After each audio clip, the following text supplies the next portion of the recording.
वसंत व्याख्यानमालेचं आजचं हे 15वं पुष्प. व्याख्यानमालेचं पदाधिकारी म्हणून अनेक वर्ष ज्यांनी काम केलं आणि अत्यंत खडतर प्रवास व्याख्यानमालेचा सुरू असताना ज्यांनी या व्याख्यानमालेची सूत्रप्रवाह समर्थपणे सांभाळली, ॲडव्होकेट स्वर्गीय पुरा बुरकुले यांच्या स्मृतिप्रित्यर्थ आजचं व्याख्यान आयोजित करण्यात आलेलं आहे. मी आजचे वक्ते चंद्रसेन टिळेकर यांना विनंती करतो, प्रारंभी त्यांनी ॲडव्होकेट पुरा बुरकुले यांच्या प्रतिमेला पुष्पहार अर्पण करा.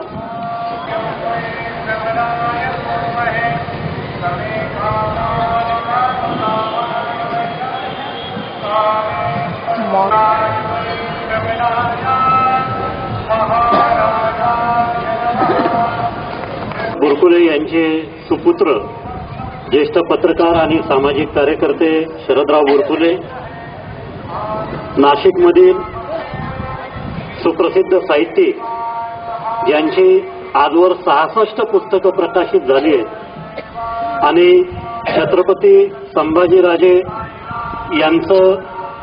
यांच्या जीवनावर 800 पानांचं पुस्तक लवकरच प्रकाशित होणार आहे. ते ज्येष्ठ साहित्यिक प्रभाकर बागुल यांचंही मी या ठिकाणी आपल्या सर्वांच्या वतीनं स्वागत करतो आणि अण्णासाहेब झेंडे यांना विनंती करतो त्यांनी तात्यासाहेब बुरकुले यांना आदरांजली अर्पण करावी.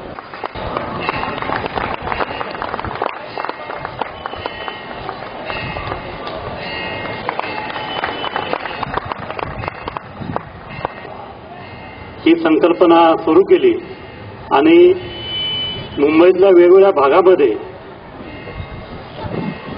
लोक एकत्र जमून हायड पार्कच्या माध्यमातून विचार मंथनाचं काम करत असतात आणि हे काम सुरू करण्याचं श्रेय चंद्रसेन टिळेकर यांना जातं. मी त्यांना विनंती करतो त्यांनी आजच्या पुष्पात प्रारंभ करावा.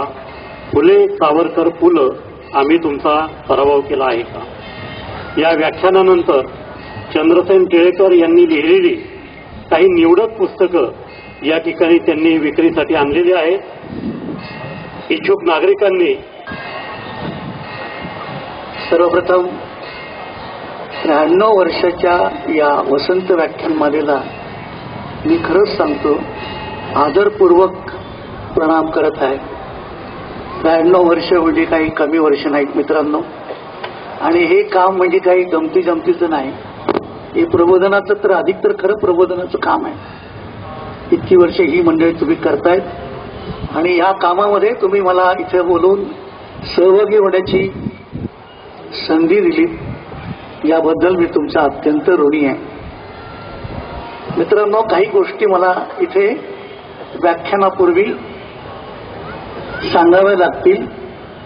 त्या म्हणजे जर तुम्ही माझा विषय आजचा हा नीट वाचला असेल, फुले सावरकर आणि पुलं आम्ही तुमचा पराभव केलाय, तर तुमच्या लक्षामध्ये येईल इथे येणारा आजचा वक्ता हा काही फार गुडी गुडी बोलेल असं दिसत नाही.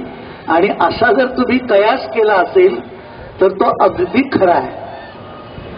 कारण माझा विषयच मुळी थोडासा प्रबोधनाचा आणि त्यामुळे अधिक कडवट असा विषय आहे. पण हे कोणीतरी बोललं पाहिजे मित्रांनो, म्हणून मी बोलतो. 2-3 दिवसापूर्वी मी सहज प्राध्यापक सदानंद मोरे आपल्याला माहित असतील, त्यांच्याशी बोलता बोलता मी म्हणालो मी नाशिकला चाललोय. तर म्हणाले कुठल्या विषयावरती व्याख्यान देत आहे? तर मी म्हटलं फुले सावरकर आणि पुलं आम्ही तुमचा पराभव केलाय. 2 मिनिटं ते स्तब्ध झाले आणि मला म्हणाले टिळेकर तुमचा विषय काय मला समजला नाही. फुले वेगळे, सावरकर वेगळे आणि पुलं वेगळे, यांची कार्यक्षेत्र वेगळी. त्यांना तुम्ही एका माळेत गुंफलं कसं काय? त्यांना जे मी सांगितलं ते मी तुम्हालाही सांगून टाकतो. मित्रांनो, महात्मा फुल्यांची चळवळ असेल, सावरकरांचे विज्ञाननिष्ठ विचार किंवा त्यांचीही काही चळवळ असेल, आणि पुलंचं लिखाण असेल, या तिन्ही दिग्गजांच्यामध्ये व्यक्तिमत्वांच्या मध्ये एक समान सूत्र आहे. त्याला आपण लसावी मसावी काढू असं म्हणतो ना आपण, काढला तर तो एकच येईल, तो म्हणजे बुद्धिवाद, विवेकवाद, बुद्धिप्रामाण्यवाद.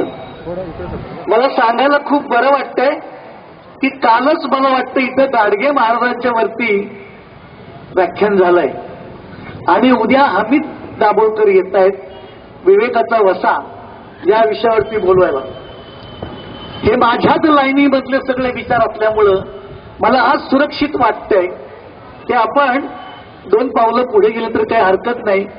कारण मी तुमचं खरोखर अभिनंदन करतोय की आज सगळ्यात जर या महाराष्ट्राला कशाची गरज असेल तर गावागावात जाऊन प्रबोधन जसं गाडगे महाराजांनी केलं ना तसा गाडगे महाराज आज आम्हाला हवे आहेत. आम्हाला बाबा, बुवा, माता, महाराज, स्वामी याची अजिबात गरज नाही. ते काय करतात ते तुम्हाला माहिती आहे.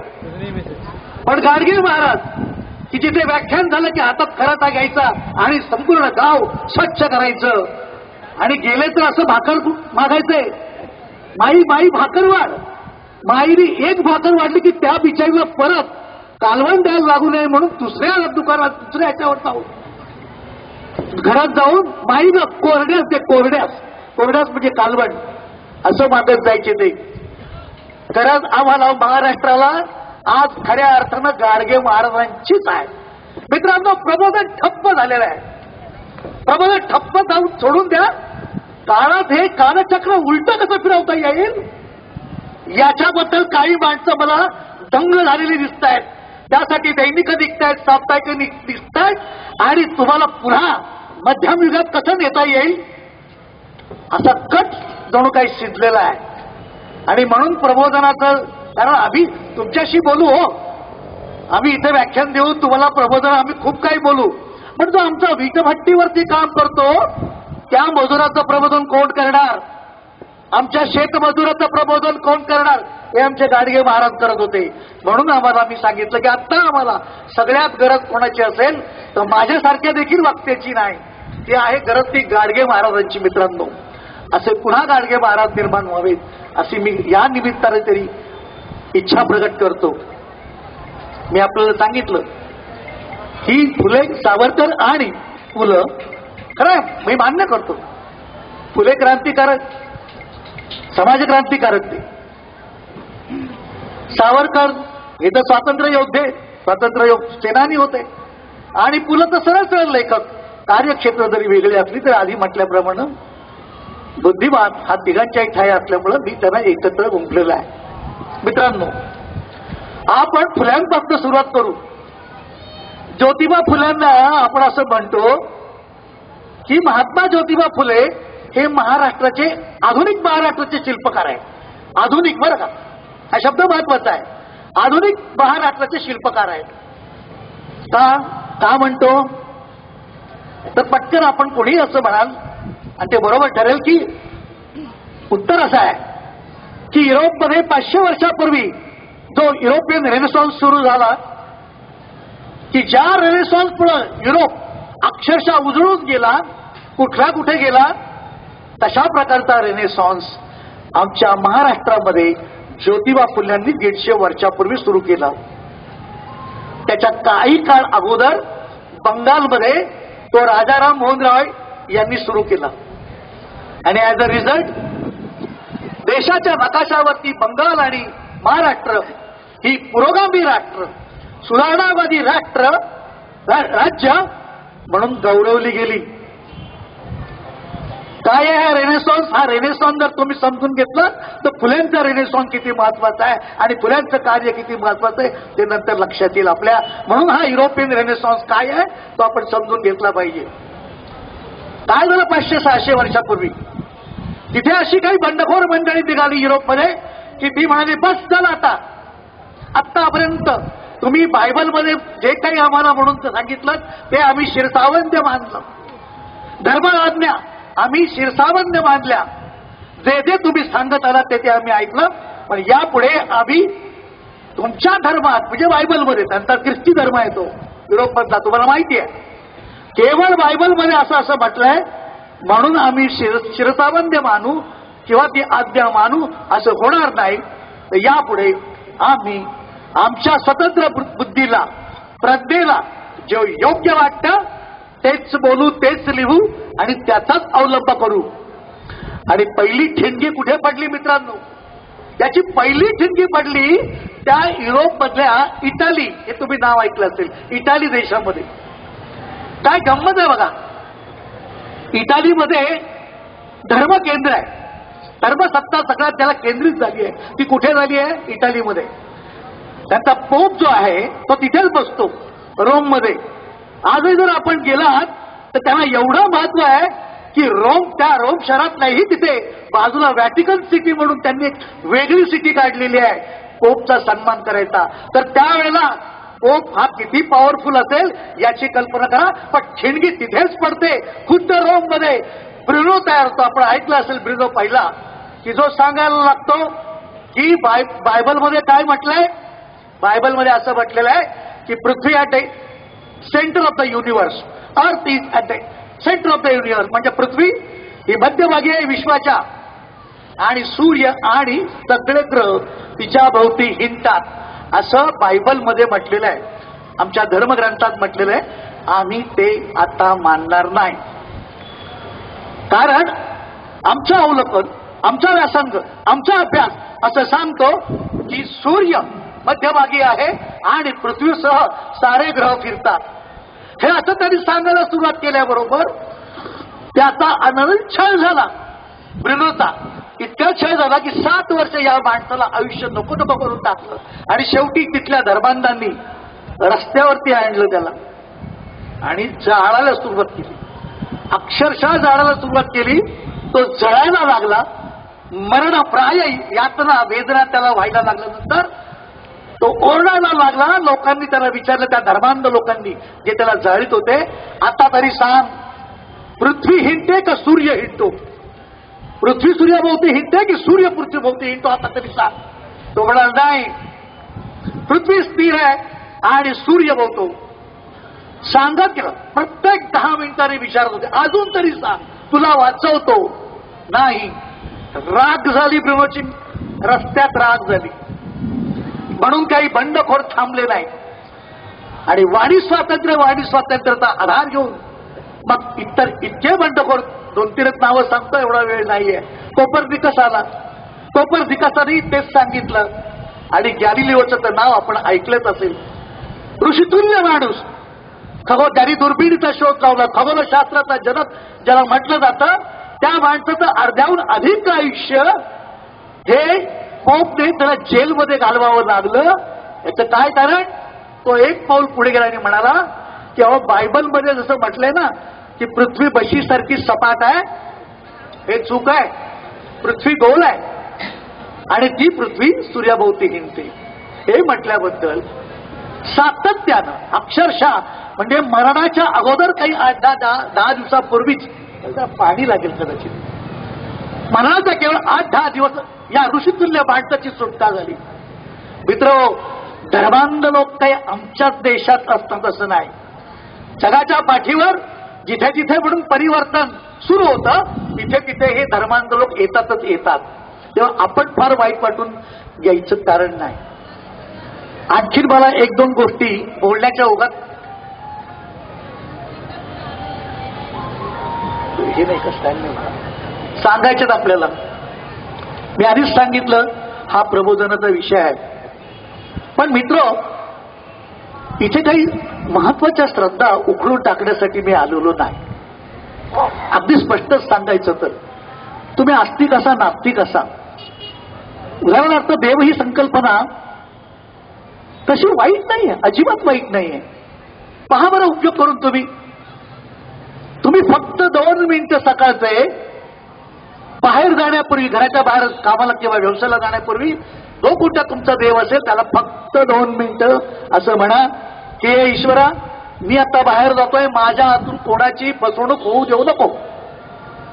आणि रात्री झोपताना फक्त 2 मिनिटं हीच प्रार्थना करा की हे परमेश्वरा, आज माझ्या हातून जर कोणाची फसवणूक झाली असेल, कोणाला अन्याय झाला असेल तर मला माफ कर, पण उद्या मात्र होऊ देऊ नको.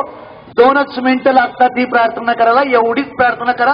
मी तुम्हाला सांगतो, तुम्हाला शांत आणि उत्कृष्ट झोप लागेल. हा देव असू शकतो, पण या 2 मिनिटाच्या पुढे जाऊन तुम्ही जर काय टाळलं आणि आमची वाजीत वाचलात आणि ढोलटाचे बडवीत वाचलात तेव्हा करून असं करून त्या देवाला काहीतरी वेडा वाकर विद्रूप दाखवलात, तर मी म्हणेल तुम्ही भक्त नव्हे आणि तो तुमचा देवही नव्हे. इतकी सरळ सरळ भूमिका या ठिकाणी आपल्याला घेतली पाहिजे मित्रांनो. आणि तीच भूमिका मी घेऊन आलोय. भले ती संकल्पना असेल, देवी संकल्पना असेल, मान्य आहे मला. कारण मानवी उत्क्रांतीमध्ये जेव्हा शेतीचा शोध लागला तेव्हा मानवाला कळेना की माझं हे शेतीत पिकते कशी. वरून पाणी येतं, वरून ऊन येतं, कुणीतरी माझ्यासाठी विधात आहे.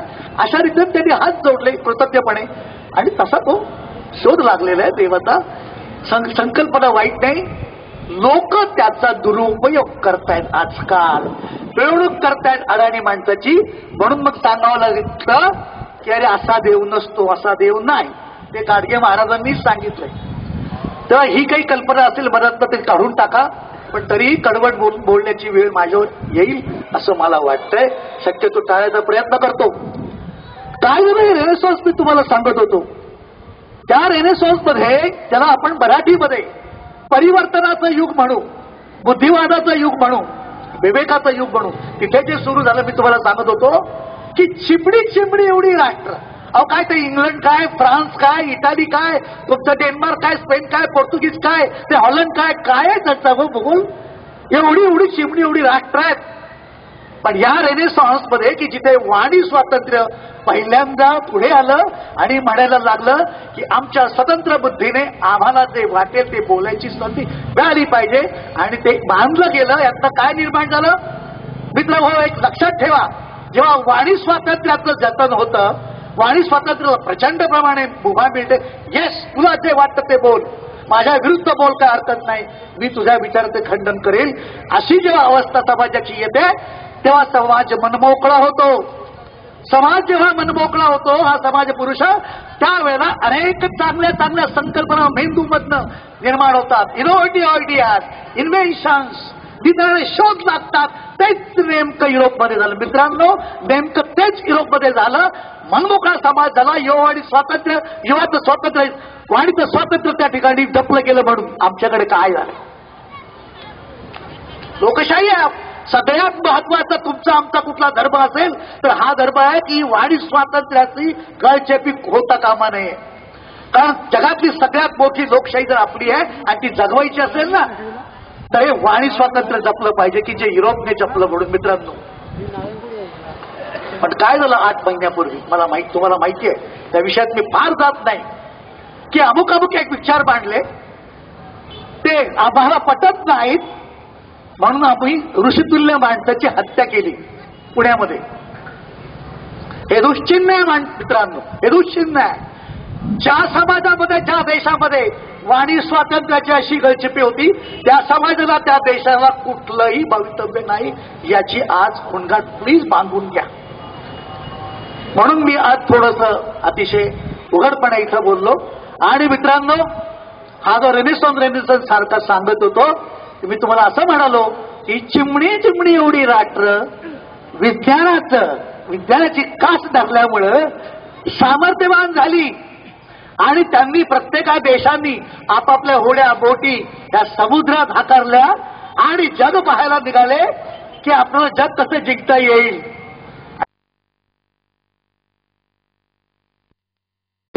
म्हणून फुल्यांनी गावोगावी जाऊन पहिल्यांदा काय सांगायला सुरुवात केली की बाबांनो शिक्षण घ्या, बाबांनो शिक्षण घ्या. तुम्हाला माहिती आहे ते असं म्हणत नाही मी की विद्येविना मती गेली, मतीविना गती गेली, गतीविना वित्त गेले, वित्तेविना शूद्र खचले. एवढे सारे अनर्थ एका अविद्येने म्हणजे न शिकल्यामुळे झाले. असं लोकांना सांगायला सुरुवात केल्यानंतर इथपासून थांबले नाही. पहिली मुलींची शाळा त्यांनी कुठे काढली असेल तर आपल्याला आश्चर्य वाटेल. मुलांची शाळा नाही काढली त्यांनी, पहिली मुलींची शाळा काढली. आणि याचा राग कोणाला आला, नाव सांगून टाकतो, लोकमान्य टिळकांना. लोकमान्य टिळक म्हणून हा काय करतोय म्हणून ज्योतिबा, अरे आपला पुरुष प्रधान समाज आहे, बायकांना काय शिकवतोय हा, मुलींना काय शिकवतोय हा. आणि कृष्णराव भिड्यांच्या वरती तेही ब्राह्मण होते. कृष्णराव भिड्यांच्या वरती ब्राह्मण वर्ग जाऊन तिथे बहिष्कार, आम्ही आता तुमच्यावरती बहिष्कार टाकू. काय चालवलंय तुम्ही कृष्णराव, तुम्ही ब्राह्मण आहात आणि तरी तुम्ही त्या वाड्याला, त्या ज्योतिबा फुल्याला तुम्ही हे करताय, साथ देताय, धर्म बुडवताय, मुलींची शाळा बंद करा. कृष्णराव भिडे काय म्हणाले माहितीये का, मी अजिबात बंद करणार नाही. हा माळी पोरगा काय करतोय ना ते 200 वर्षापूर्वीच पुढचं काम करतोय, हा द्रष्टा माणूस आहे, आम्ही तुमच्यावर बहिष्कार टाकू म्हणाले. टाका, आम्ही घाबरत नाही. कृष्णराव भिडे तेही ब्राह्मण होते. मी मुद्दाम ब्राह्मणोचा उल्लेख का करतो हे नंतर सांगतो. आणखीन 2 ब्राह्मणांची नावं सांगतो.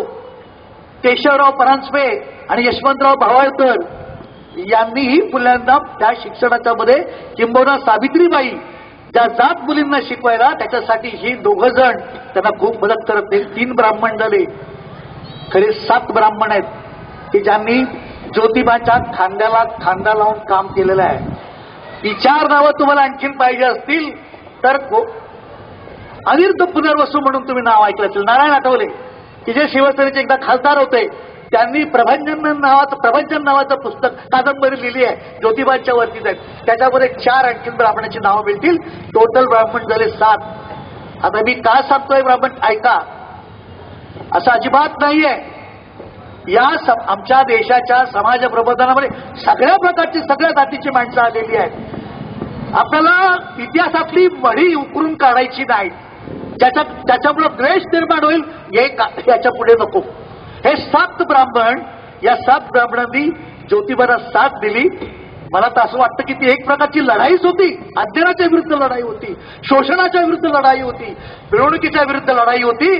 मग त्या लढाईसाठी एक केशव कुसुमाग्रजांनी अतिशय सुंदर असं एक कविता माहिती आपल्याला असेल, ती प्रतापराव भोसलेंच्या वरती केलेली आहे.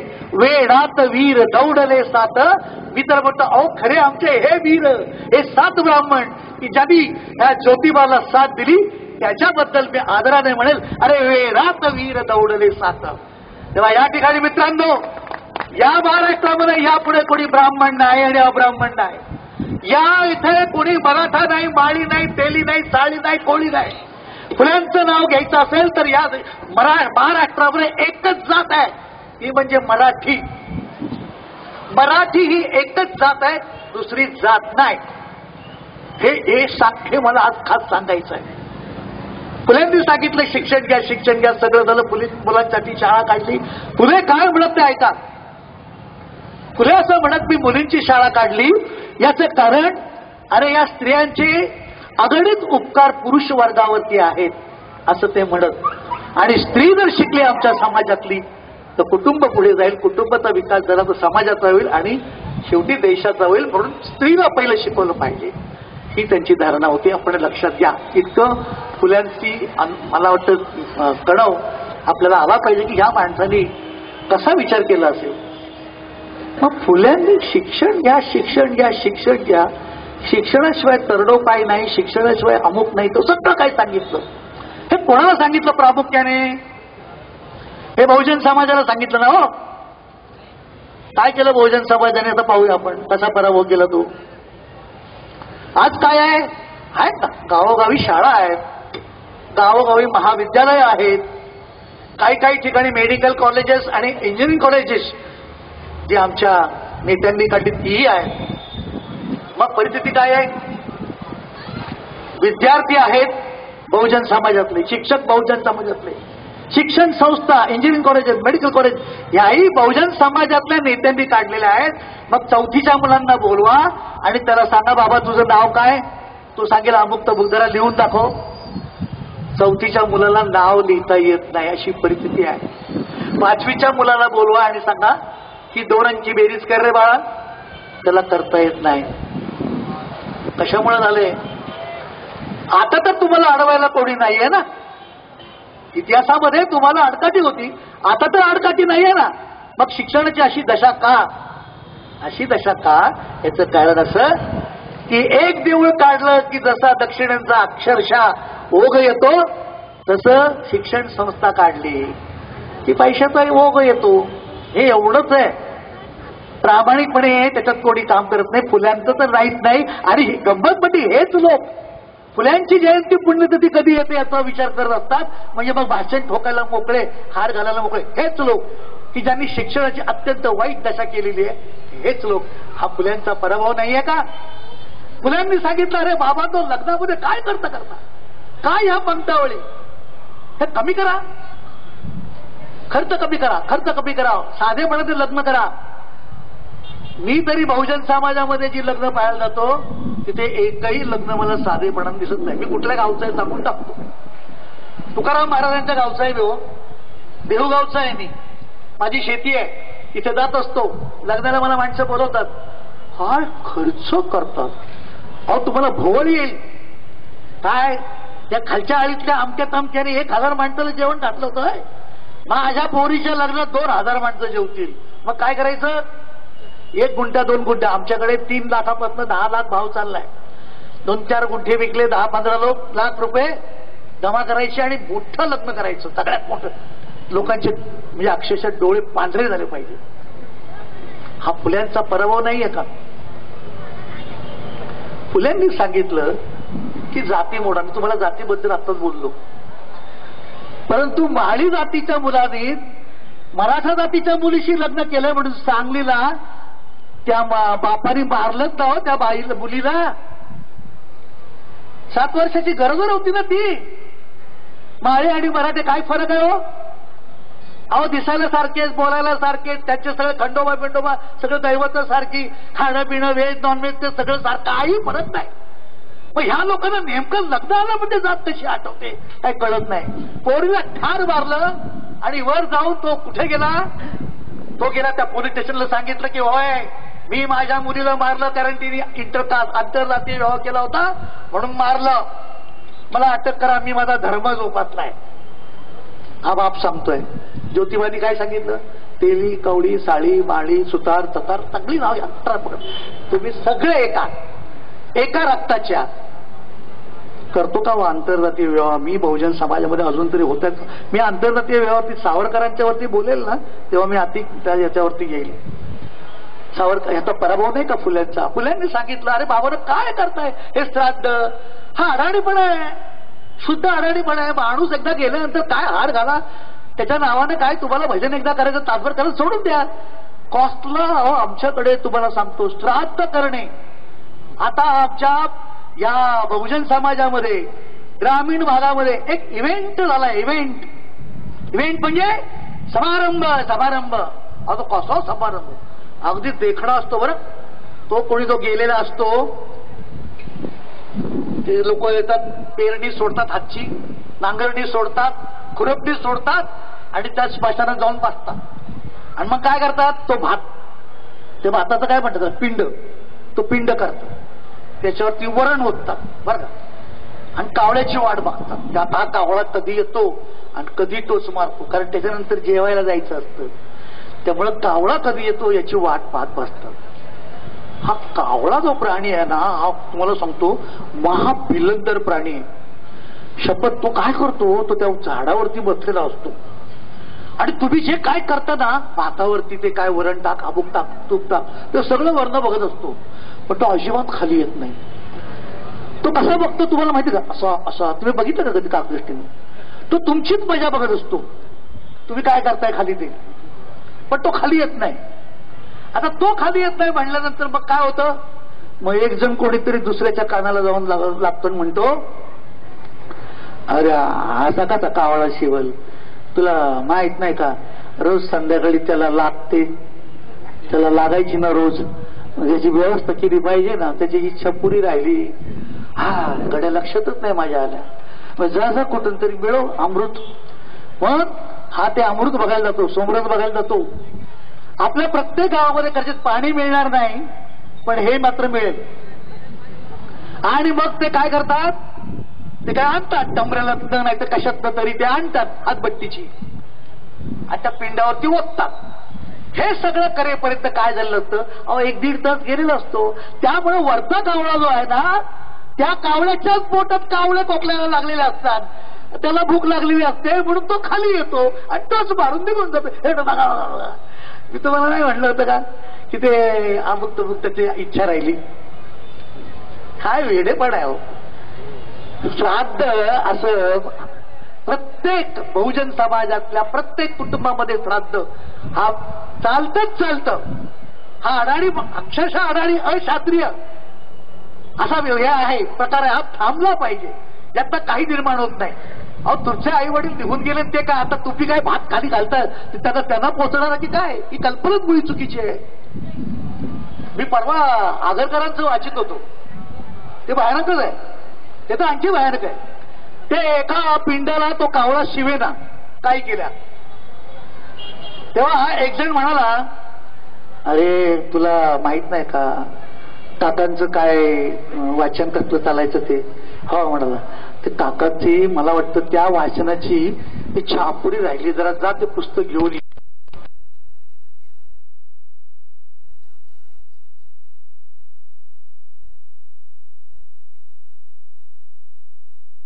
ते तसली पुस्तकं वाचायची आणि जाण्यापूर्वी पुस्तकांच्या मध्ये एवढंच वाचलं होतं आणि गेले होते. मग ह्यानी ते पुस्तक आणलं ते स्मशानामध्ये. म्हणलं काकांचं अर्ध पुस्तक वाचायचं राहिलंय. म्हणले वाच. तो लागला वाचायला. ते पुढचं फाजील असलेली सगळं. पण दुसरा म्हणून काय म्हटला, अरे ऐकायला येत नाही. काकांना पण ऐकायला येत नव्हतं. मोठ्याने वाच. यांना ऐकायचं होतं म्हणून तो तिथं त्या श्राद्धामध्ये ते वाचित बसतो. हा सगळा आडाणीपणा आहे. आणि म्हणून मित्रांनो हे श्राद्ध बहुजन समाजातल्या प्रत्येक घराघरामध्ये होतं. कृपया हे थांबवा. हा ज्योतिबा फुल्यांचा पराभव आहे. मला अनेक विषयावरती बोलायचं असल्यामुळे मला वाटतं इथं फुल्यांच्या वरती मी थांबलं तर बरं होईल. कारण मी तुम्हाला सांगितलं की लग्न, शिक्षण, श्राद्ध आणि जात या 4 विषयांच्या बद्दल त्यांनी आपलं प्रबोधन केलं. पण आम्ही बहुजन समाजातली माणसं त्यांचं अजिबात ऐकायला तयार नाही. कृपा करून घरी गेल्यानंतर तरी विचार करा काय करायचं ते. आपण ताबडतोब सावरकरांच्या कडे येऊया. सावरकर एक शापित यक्ष असं मी त्यांना म्हणतो. सावरकर हे बहुजन समाजाला समजले नाहीत. सावरकर हे आज्ञे समाजाला समजले नाहीत. आणि काय आमच्या अभिजन समाज म्हणतात सुशिक्षित सोकॉल्ड सुविद्य त्यांनाही अजिबात कळलेले नाही. कसं ते आत्ता सांगतो. तुम्हाला सगळ्यांना माहिती आहे मित्रांनो की सावरकरांचं बरंच आयुष्य हे तुरुंगात गेलं. परंतु शेवटी त्यांना रत्नागिरीमध्ये स्थानबद्ध करण्यात आलं होतं. अट एकच होती की तुम्ही समाजकारण करायचं, राजकारण करायचं नाही. तेव्हा सावरकरांना अत्यंत इतका सुंदर वेळ मिळाला, निवांतपणा मिळाला आणि त्यांनी आत्मचिंतन सुरू केलं. ते असं की माझा देश गुलाम का झाला, हा खंडप्राय देश त्या एवढ्याशा ब्रिटनकडून कसा जिंकला गेला. म्हणजे महाराष्ट्रामध्ये मला वाटतं 4-5 इंग्लंड लंडन बसतील हो तुमची, इंग्लंड बसतील, ब्रिटन देश 5 बसतील आपल्या महाराष्ट्रामध्ये. एवढा चिमणी एवढा देश आहे.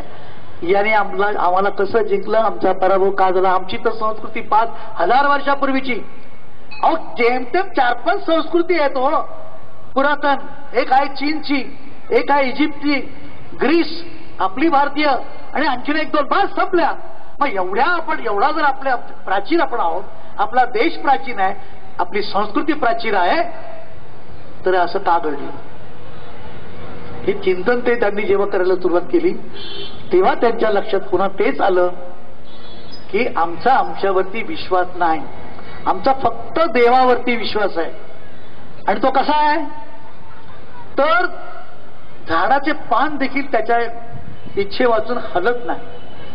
इतकंच काय तर कोणी म्हणायचं मग मुंगीच्या पायाला पैंजण बांधलं तो त्याचा आवाजही त्याला ऐकायला येतो, किंवा असेल हरित देल खाटल्यावर. अशा प्रकारचे आम्ही देवासंबंधी जेव्हा बोलायला लागलो, आम्ही देव भोळे झालो. आता त्यांचा शब्द आहे सावरकरांचा, आम्ही देवावरती विसंबून बसलो. आम्ही त्यांनी एक चांगला शब्द वापरलाय. अहो आम्ही देवलसी झालो. देवलसी म्हणजे काय हो, लस टोचून घेतात लस. आम्ही देवाची लस टोचून घेतली. कशाबद्दल लस केव्हा टोचतात, रोग होऊ नये म्हणून. मग आम्हाला कोणाचा रोग होऊ नये? विज्ञानाचा रोग होऊ नये म्हणून आम्ही लस टोचून घेतली. नको हा विज्ञानाचा रोग म्हणून आम्ही देवाची लस टोचून घेतली. हे मी म्हणत नाहीये, सावरकर म्हणतायत.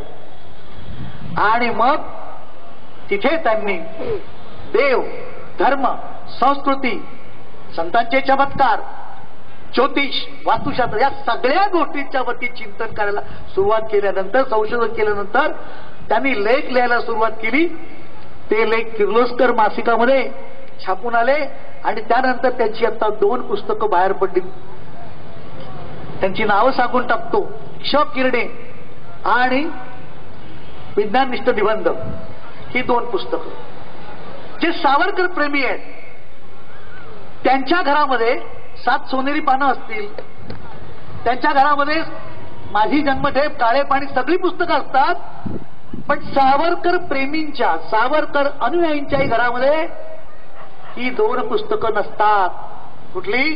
क्ष किरणे आणि विज्ञाननिष्ठ निबंध. का नसतात सांगतो मी तुम्हाला. सुधीर फडकेंनी अप्रतिम पिक्चर काढला होता, चित्रपट काढला होता. कोणावरती? सावरकरांच्या वरती, होय की नाही? अतिशय सुंदर. 2 मिनिटं तरी सावरकरांची विज्ञाननिष्ठा त्याच्यामध्ये दाखवली होती का? का नाही हो? आम्हाला नकोच आहे. आम्ही सावरकरांना लपवलंय. आम्हाला सावरकरांना लपवायचं आहे. आम्हाला हे सावरकर नकोच आहेत. आणि खुद्द सावरकर काय म्हणतायत हो? अरे बाबा, किती वेळ आणि किती दिवस मी उडी मारली, मी उडी मारली, मी उडी मारली हे सांगत राहणार आहेत. मी कोलू पिसला, मी कोलू पिसला. अरे बस झालं आता. हे सावरकर म्हणतायत. पुढचं वाक्य आहे का? सावरकर असं म्हणतात, अरे एक वेळ माझी हे सगळं विसरून जा मी काय केलं ते. पण मी जे विज्ञाननिष्ठ तुम्हाला आज विचार सांगतोय त्याच्यावर राष्ट्राची उभारणी करा, त्यानं मला अत्यंत आनंद होईल, त्यानं मला संबंध शांती मिळेल. हे आम्ही करायला तयार नाही. ते आम्ही करायला तयार नाहीत. मग शेवटी मी काय केलं? या 2 पुस्तकं, ही जी 2 पुस्तकं तुम्हाला सांगितली त्या पुस्तकामधलं देव, धर्म, संस्कृती, संत चमत्कार आणि ज्योतिष आणि जात याच्यावरती सावरकरांनी या पुस्तकात काय लिहिलंय याचा गोषवारा मी पुस्तिकेच्या रूपामध्ये सादर केला. पुस्तिका काढल्या. गेली 5-10 वर्ष मी ती पुस्तिका घरोघरी पोहोचवतोय. आजही इथे आणलेली आहे आणि त्याला नाव दिलंय सावरकरांचं अंधश्रद्धा निर्मूलन. काय आहे आपल्याकडे माहितीये का? हे वॉटर टाईट कंपार्टमेंट आहे.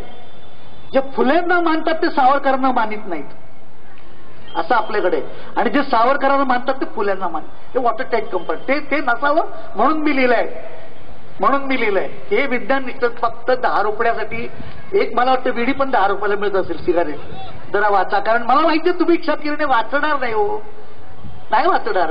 कारण आमची मुलंच म्हणतात की या देशामध्ये शारीरिक आळस आहे हे मी समजू शकतो, कारण वातावरण तसं आहे. बरोबर आहे की नाही? आपण विषुववृत्तावर आहोत हे मी समजू शकतो. पण बौद्धिक आळस हा देखील आम्हाला असावा. हा बौद्धिक आळस करू नका. संपल्यानंतर ही पुस्तकं 10,000 रुपयाला ठेवलीत. एकही ठेवू नका, इथं घेऊन जा घरात आणि पारायण करा. मग काय आहे या पुस्तकामध्ये? थोडं वाचून दाखवतो. काय म्हणतात त्याच्याबद्दल, देवाबद्दल? सावरकर असं म्हणतात, मनुष्याने आपापल्या लहरीप्रमाणे धर्माच्या, पाप पुण्याच्या, नीती अनितीच्या बऱ्या वाईट कल्पना केल्याबद्दल कुठल्याही देवानं कसलीही दखल घेतली नाही. त्या ठिकाणी गेले ते, ज्या ठिकाणी त्यांना असं वाटलं की आपल्यापेक्षाही माणसं अशिक्षित आहेत, अडाणी आहेत, अंधश्रद्धाळू आहेत, त्यांच्यावर त्यांनी राज्य केलं. त्याच्यामध्ये आपणही आहोत. ब्रिटिशांनीही आपल्यावरती राज्य केलंय, विसरता येणार नाही. 150 वर्ष राज्य केलं. किती माणसं होती आधी? तेव्हा फक्त 100 माणसं होती. तेव्हाही आम्ही कोट्यावधी होतो. काय पाहिलं ब्रिटिशांनी? अरे या भारतीय माणसांचा स्वतःवरती काही विश्वासच दिसत नाही. म्हणजे काय? स्वतःवरती विश्वास नाही म्हणजे काय? जे काही करतोय तो कोणीतरी अद्भुत शक्ती करते. इतकी अद्भुत शक्ती की एखादी घटना घडली की आम्ही भारतीय लोक काय म्हणतो? एक तर ती देवाने घडवली असेल, नाहीतर एखाद्या भूतांनी घडवली असेल, नाहीतर ग्रहांनी काहीतरी केलं असेल. ही जी विचारधारा आमची होती, त्या विचारधारेतनं त्यांनी पाहिलं की अरे इथं मेंढरं आहेत. एक शेतकरी एक असतो तो धनगर, आणि 1000 मेंढ्या कशा कंट्रोलमध्ये ठेवतो? अरे ही मेंढर आहेत. मग आपल्याला इथं राज्य करणं अत्यंत सोपं आहे आणि म्हणून ते राज्य करण्याला त्यांना सोपं गेलं. अजूनही आम्ही मेंढराच्या बाहेर पडलोय का? माझं एक पुस्तक मी आज इथे आणलंय.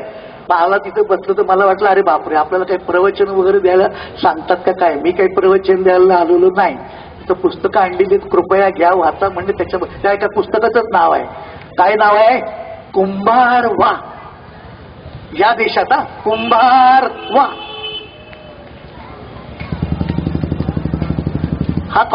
हा सोशल सेन्स का बघा. आपल्याला व्याख्यान चाललेलं आहे. जगाच्या पाठीवरती कुठेही हॉर्न वाजवित नाही मित्रांनो. सगळं जग हिंडून मी आलेलो आहे. आत्ताच 5 दिवसापूर्वी बाबासाहेब पुरंदरे, सुगत शेवडे, विवेक मेत्रे आम्ही सगळी माणसं लंडनला गेलो होतो. शिवाजीराजांच्या पुस्तकाचं प्रकाशन होतं. कुठेही जगामध्ये हा हॉर्न वाजवत नाही. व्याख्यान चाललंय. ही आता बघा, तुम्हाला सांगतो त्यातनं कधी बाहेर पडणार होतो. आणि म्हणून त्यांनी जेव्हा पाहिलं की अरे ह्या भारतीय माणसाचा स्वतःवरती विश्वास नाही, यांना यांच्यावरती रूल करणं, यांच्यावरती राज्य करणं अतिशय सोपं आहे, म्हणून आपण गुलाम झालो. आणि मी आपल्याला सांगितलं की या छोट्या छोट्या राष्ट्रांनी आपल्यावरती राज्य करताना आपल्या बोटी पाण्यामध्ये का टाकल्या माहितीये का? त्यांनी हा विचार केला की अरे या पृथ्वीवरती 3/4 पाणी आहे. त्याची पाण्यावरती सत्ता, त्याची जगावरती सत्ता, म्हणून समुद्रावरती आपली सत्ता असली पाहिजे. म्हणून त्या बोटी त्यांनी समुद्र उल्लंघन केलं. आणि आमची धर्माज्ञा काय होती हो? समुद्र उल्लंघन करायचं नाही. का बाबा? कशा करता? कोणी केली? ही केली. अरे तुम्ही समुद्र उल्लंघन केलं नाही तर जग कसं आहे तुम्हाला कसं कळणार? तुम्ही कुठे आहात तुम्हाला कसं कळणार? किती चुकीची ही आज्ञा होती धर्माज्ञाची बघा. अहो तुम्हाला माहित असेल लोकमान्य टिळक जेव्हा जाऊन आले युरोपवरनं तेव्हा त्यांना प्रायश्चित्त घ्यावं लागलं. का? त्यांनी समुद्र उल्लंघन केलं. आणि म्हणून मित्रांनो, यापुढे तरी चुकीचा देव, चुकीचा धर्म, चुकीच्या धर्माज्ञा याच्यापासून आपण सावध राहिलं पाहिजे. कुणीतरी माणूस येतो, काहीतरी आपल्याला सांगतो आणि आपण तसंच ऍक्सेप्ट करतो, तसं स्वीकारतो. हे थांबलं गेलं पाहिजे. आता आपण म्हणाल झालं आता एवढं तुम्ही बोलून, मला एक सांगा, पहिलं आम्हाला सांगा, हे फुले, सावरकर, पुलं पराभव तरी कोणी केला हो? सरळ आहे. मोठ्या माणसांचा पराभव त्यांच्या अनुयायीच करत असतात. आणि म्हणून म्हटलेलं की मोठी माणसं यांचा 2दा मृत्यू होतो. एकदा मृत्यू होतो ज्या वेळेला अनुयायी त्यांनी सांगितलेल्या विचाराच्या विरुद्ध वागतात तेव्हा, आणि एकदा ते स्वतः येलप सोडून जातात तेव्हा. काय झालं फुल्यांच्या बाबतीमध्ये? फुल्यांच्या बाबतीमध्ये एक मिरवणुकीत चालले होते, तुम्हाला सगळं माहिती आहे की ते त्यांना बाहेर काढलं वगैरे. तो विषय, तो कटू विषय बाजूला ठेवूया. परंतु फुल्यांनी त्या विषय त्यांचं काय घेतलं की बाबा असं का होत आहे, खरा धर्म काय आहे?